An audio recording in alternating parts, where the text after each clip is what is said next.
Feels so good. It feels good for no reason. I want to talk about the 3 key aspects you need of being able to ride a motorcycle effectively. Number 1, first and foremost. Oh wait, before we even begin, let's drop an intro for y'all.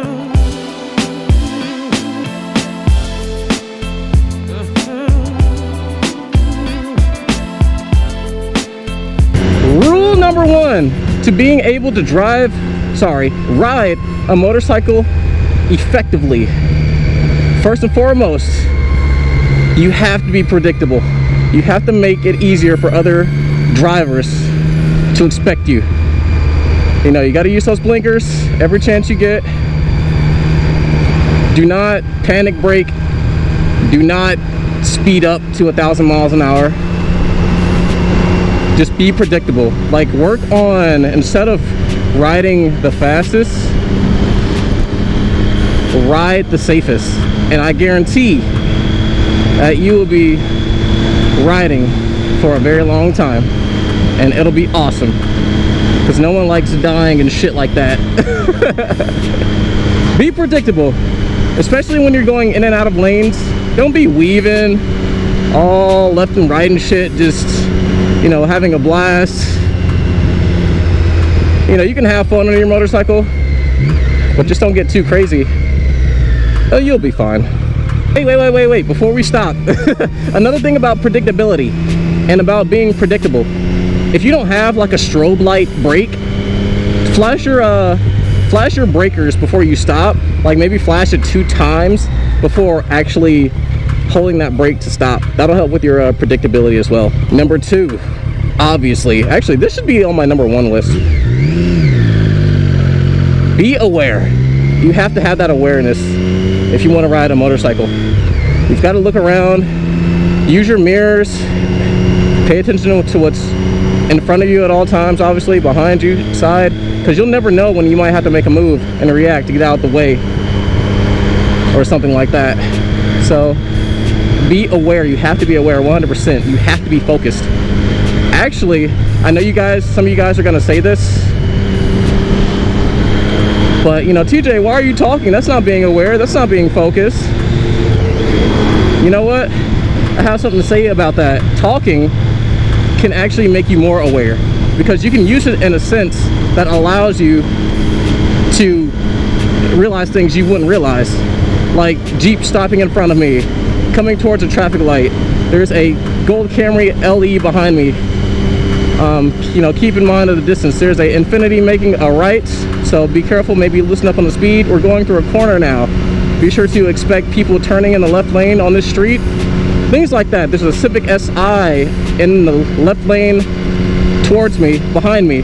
You know, you can do things like that to kind of, you can narrate yourself and be safe while riding.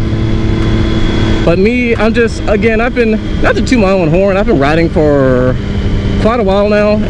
It's just like anything else. Once you get sort of okay at something, you're gonna be able to multitask and or talk while you do it. It's kind of like a guitarist who's also like the lead singer, or like a bass guitarist, or pretty much anyone in a band.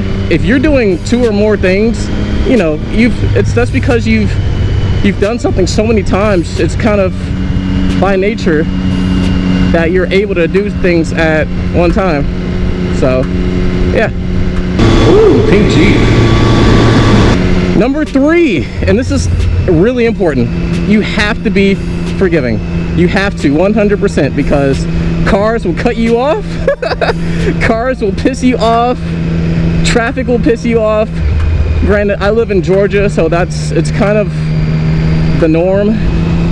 I'm more than used to it, you know, more than used to it. But people are gonna piss you off, but you can't keep riding with that stigma because you're mad at somebody for doing something. You have to be forgiving, even to other bikers who do dumb shit. Because I'll be honest, when I do ride with people, I try my best to not ride with the least responsible people, because, you know, they want to show out for their friends or whatever. be all cool and fast and stuff like that. I'm just over here chilling, man. I care more about the experience and ride than like how fast I can go or how long of a wheelie I can hold, you know, swerving in and out of traffic. That I can care less about that, to be honest. It would really suck if someone made a right or a left into their blind spot and they have not even acknowledged you, and there you are, stranded, left to die on the road and stuff like that. You wouldn't have a good day after that, so be mindful of that. And another thing about forgiveness, if you already know that you're hot-headed to begin with, or if you already know that you have no patience, maybe buying a motorcycle it's probably not the best idea. But as always, I'll always push for anyone to get a motorcycle. They're just tons of fun, dude, man. And it's not rocket science either. These tips I'm giving you, they're very simple and they can be practiced. It's just not saying that motorcycle riding is for everybody. Clearly not. But anyway, I hope y'all learned a little something. If you stayed to the end of the video, type school, because we're in the school zone right now. Peace, y'all. I'm out. We are at Kaler Made Motorsports, aka Motorcycle Heaven. Patrick, you should just go on and buy something, dude. For real. CBR is looking nasty too. I do see some eye candy I'm looking at. Why wait? Just kidding. Which one? Shiny blue. It's got my name on it. What you riding, bro? I got the Street Triple R. You guys are gonna have fun working on that, right? What's up, man? TJ. Pleasure. Yeah, man. You know it. You guys, y'all's work is awesome, man. For real. Which blue bike? This one? Shiny and blue. Oh yeah. There's another shiny and blue one over there that looks like it's actually together. Wow, these are beautiful. This one looks oddly familiar. Whose bike is this?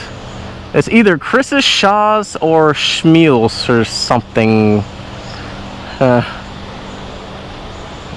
Beautiful bikes, beautiful. Anyway, of course, Mr. Dante's old bike. I gotta catch it on camera. Jesus Christ, that's like a freaking truck tire, dude. Yeah. Team 300. This is usually what I see on like the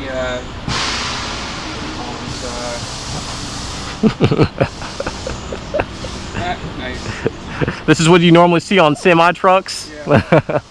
It's sick though. Truck testicles for Austin for his old truck that he had. Sick.